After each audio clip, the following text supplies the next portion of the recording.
À cette époque, les chrétiens se chargeaient des tâches que l'État, en pleine déconfiture, ne pouvait plus assumer.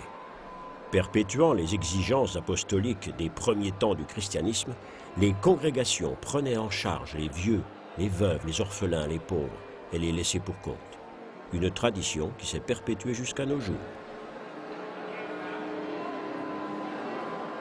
En instaurant le christianisme comme pilier de la société, Constantin se souciait aussi de la paix sociale. En signe de gratitude pour sa victoire, Constantin voulait élever un bâtiment à la gloire du Dieu des chrétiens. La structure devait se démarquer des temples antiques. Il fallait à la nouvelle croyance une nouvelle architecture. Mais laquelle? Des documents antiques attestent qu'une église avait été construite à l'intérieur des murailles de la ville d'Ostie, selon les canons définis par Constantin. Mais où se trouvait cette église? Toutes les tentatives pour retrouver les bases de l'église d'Ostie avaient longtemps échoué. Les premières preuves allaient être découvertes en s'élevant dans les airs. Les fouilles pouvaient alors commencer. Une étude géomagnétique de la surface était alors mise en place. L'appareil de mesure pouvait ensuite se mettre à l'ouvrage. Les impulsions permettaient de sonder jusqu'à 1 mètre de profondeur. L'écho enregistré permettait de dresser une carte du sous-sol. Les données étaient alors entrées dans un ordinateur qui pouvait analyser le magnétogramme.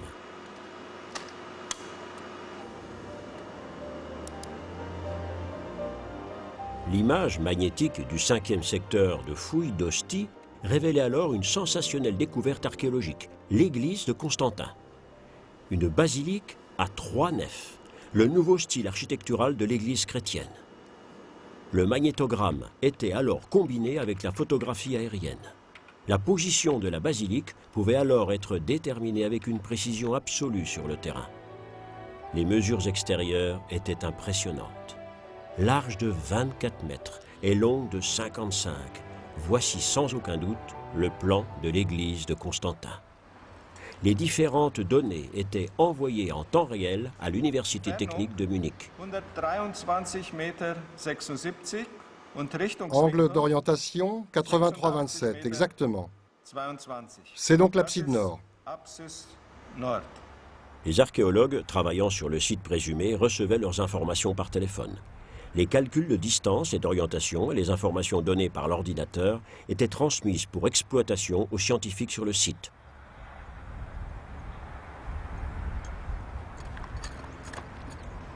L'équipe d'archéologues de l'Institut technologique de Bavière avait 6 semaines pour achever son travail de fouille. Les traces de construction étaient soigneusement mises à jour et interprétées. Les fondations de l'église font 8,27 m. Des découvertes significatives permettaient de reconstituer la basilique avec exactitude. Ce mur circulaire extérieur indiquait un baptistère, la base intacte d'une colonne. Un sarcophage, dernier lieu de repos d'un chrétien. Les découvertes complétaient l'image de l'église de Constantin. Finalement, grâce à l'ordinateur, il était possible de reconstituer l'église dans son ensemble.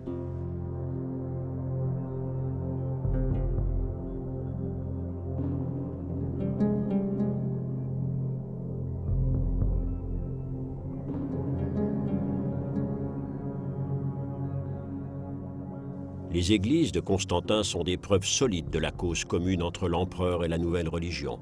Elles étaient construites selon l'architecture des antiques palais basiliques, l'architecture du culte impérial, tel qu'il est toujours préservé dans la basilique de San Giorgio.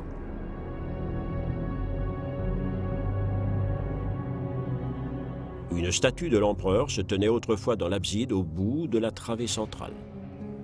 Elle allait être remplacée par l'image du Christ. Le vêtement et la pose donnés au Christ sont ceux d'un empereur romain.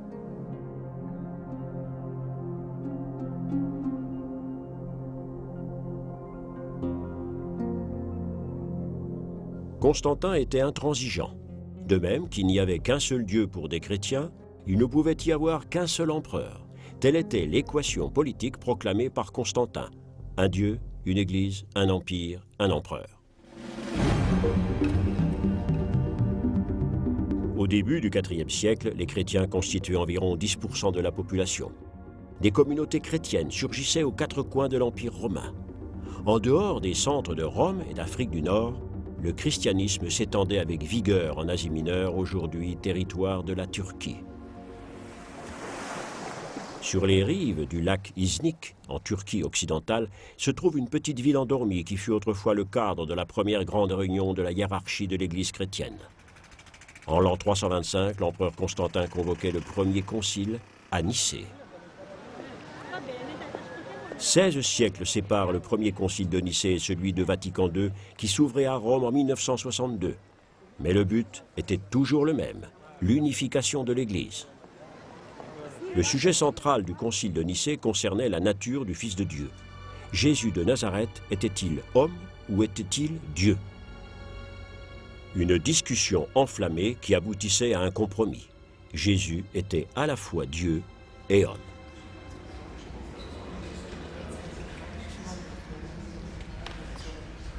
Lors d'une messe solennelle pendant le Concile Vatican II, le pape Paul VI portait le texte de l'Évangile. Il démontrait ainsi la prééminence des Écritures saintes depuis le premier concile de Nicée.